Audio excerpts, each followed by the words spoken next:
ખેતીભાઈ મેઠિયા વેરાવળ, સ્વાગત છે આપનું.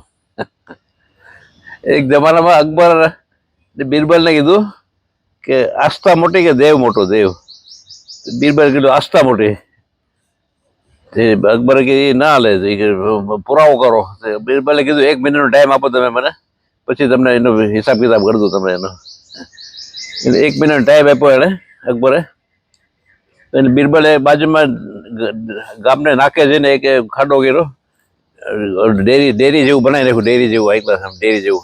રૂપિયો નાખ્યો, સિક્કો નાખ્યો, ફૂલ નાખ્યા, અગરબત્તી કરી, એને દર્શન કરીને વહી ગયો. તો પછી બીજે દિવસે બધાને ખબર પડી કે અહીં કંઈક છે કે મંદિર સારું બન્યું છે કે. ત્યાં બીજા લોકો આવવા માંડ્યા, બધા ને દર્શન કરવા માંડ્યા. ધીમે ધીમે મહિના દીમાં તો લગભગ ઘણા બધા, લગભગ 500,000 માણસો રોજ દર્શન કરવા આવે. રોજ અગરબત્તી નાખે, ફૂલ નાખે, રૂપિયા નાખે, બધી ભપકો થઈ ગયો, ભપકો મહિના દીમાં. તો એ છેલ્લે તારીખ આવી, છેલ્લી તારીખ, એટલે અકબરે બીરબલે અકબરને બોલાવ્યો, હવે આવો તમે અહીંયા, હવે કોણ છે આમાં.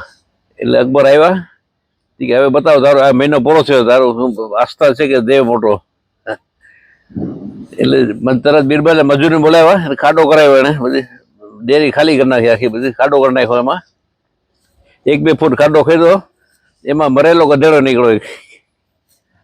એ બીરબલે જ નાખ્યો હતો.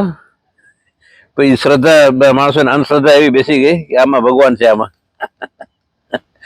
અકબરને સાચું લાગ્યું કે હાલું માણસો અત્યારે 90 આજની તારીખે પણ દુનિયામાં, દેશ અને દુનિયામાં 90% અંધશ્રદ્ધામાં જ જીવે છે લગભગ. બધી ક્યાં જાય છે, ક્યાં ભટકે છે, એ કાંઈ ખબર જ નથી.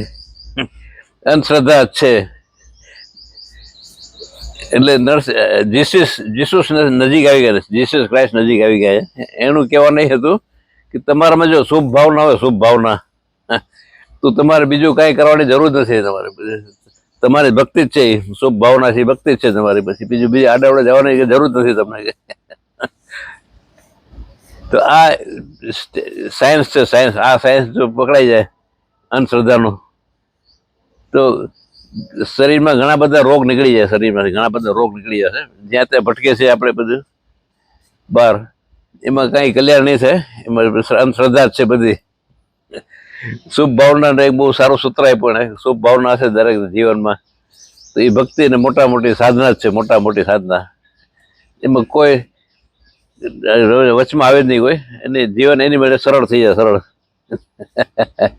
Choice is yours. Thank you.